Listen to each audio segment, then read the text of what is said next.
there's a lot of competition coming online. And I remember it's in all of the businesses that one of the first default things that I think about is building some form of authority positioning.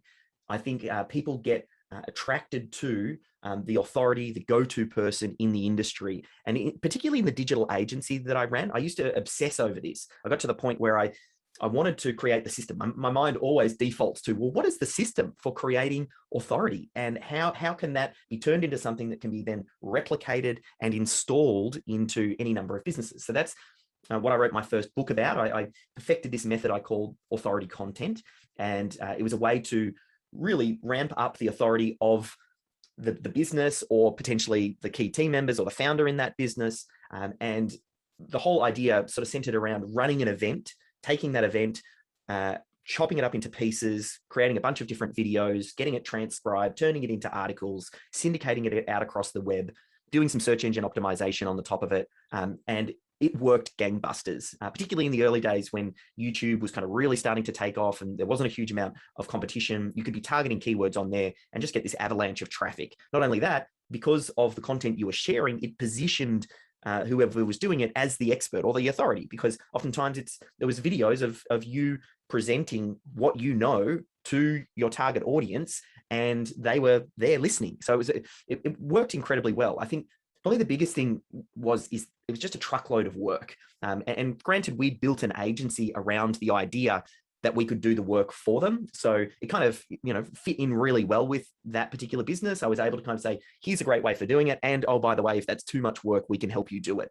And as I've kind of moved through Melbourne SEO, and I've started to kind of reflect upon that, I've started to think in my head, is there a quicker way? Like, how can you stand out from the crowd as your coach, consultant, running your boutique agency?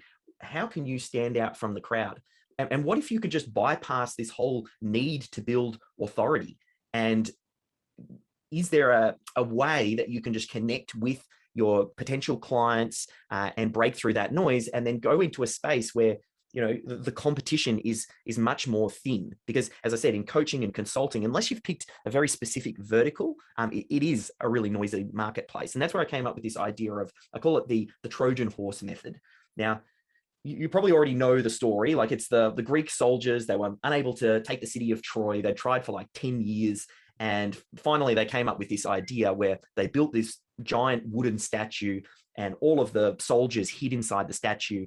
They moved the horse right in front of the gates of the city of Troy, and all of the rest of the soldiers dispersed, and one soldier remained and basically said, hey, we've decided to give up. We've tried for 10 years. We can't take the city. Here's a peace offering just to kind of finish things up. And they ended up wheeling the horse in, and then at night, all of the soldiers came out and basically took the city of Troy.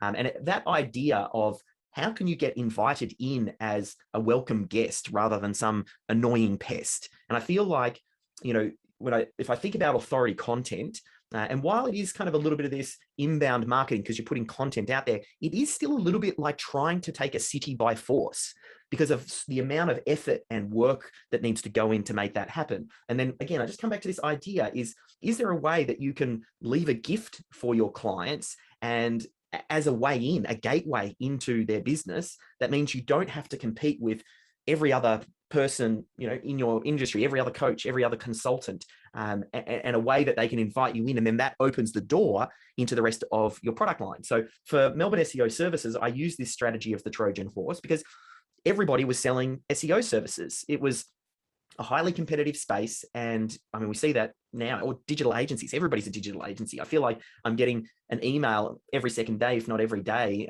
about someone saying, we can make you number one on Google. And I was thinking about what is my Trojan horse for that digital agency? And the one that I came up with was this idea of Melbourne Video.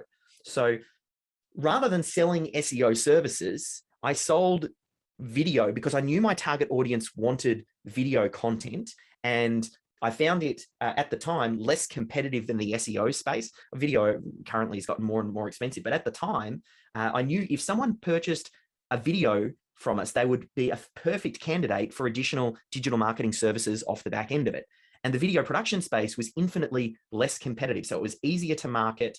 I could get my foot in the door with a video and then get a win for the client, have them feel great, and then move them into the ongoing services. It was a really easy transition, and it enabled me to zig when others were zagging. So I'm not bidding on all of the most competitive keywords around SEO and saying the same thing. I was coming at it from a different angle, and it became a real secret weapon for me. And I think that's one of the things that I want you to think about when this idea of standing out from the crowd is, how can you create some sort of Trojan horse inside your business?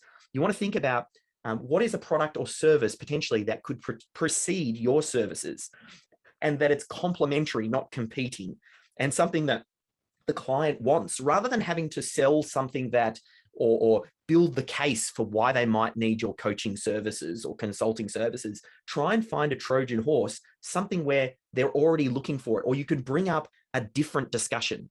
And rather than the coaching and consulting discussion, oh, can I offer you this or that? Like, what is your version of offering video services? Because if you do that, you're able to slip past the competition. The business will invite you in, you get them a win. And then once you're starting working with a client, as you know, if you deliver on your promises and you get the win for the client that they signed up for, it's so easy to then move them into your other services and sell them into your 12-month program or your ongoing services. So just something to think about there. If you have something like that, if you don't have something like that, it's an idea worth exploring.